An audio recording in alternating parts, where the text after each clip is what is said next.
جتنا اپنے ایمان کو مضبوط رکھو گے ترقی کرو گے، ایمان سے رشتہ توڑو گے زمین پر آؤ گے، کیونکہ ایمان بنیاد ہے، بنیاد، اور بنیاد مضبوط ہوگی تو عمارت مضبوط ہوگی، بنیاد کمزور ہوگی تو عمارت کمزور ہوگی۔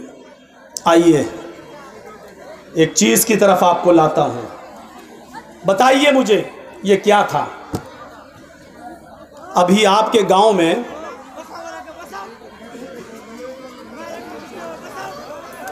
دیکھو راجیو گاندھی کے باپ کو، دیکھو حکم،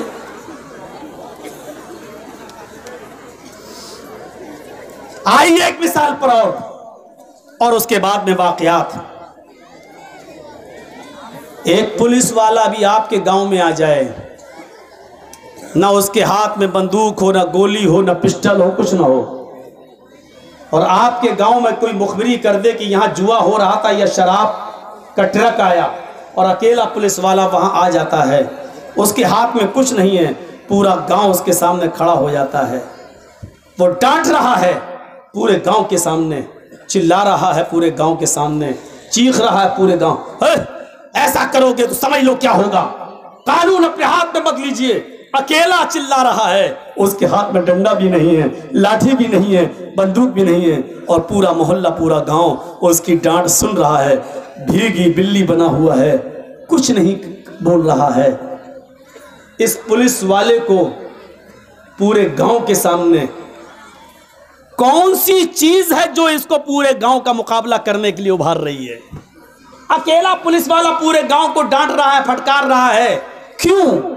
پورا گاؤں اس کے سامنے ڈرا اور سہما ہوا ہے، کیوں؟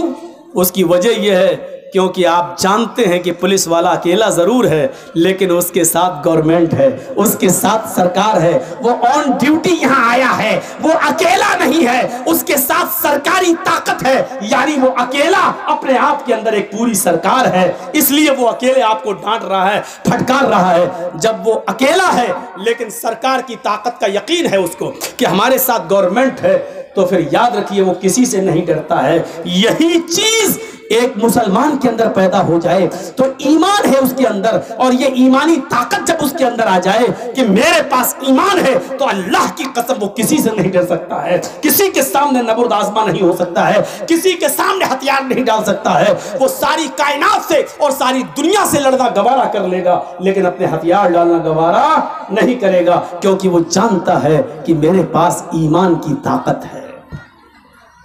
ایک پولیس والا جانتا ہے کہ میرے پاس سرکار کی طاقت ہے، اس لیے آپ سب کو ڈانٹ دیتا ہے۔ ایک مسلمان اگر اس کے پاس ایمان کی طاقت آ جائے تو وہ سب سے لڑ جاتا ہے، کسی کا خوف وہ اپنے اندر پیدا نہیں کرتا، اپنے اندر نہیں پالتا ہے۔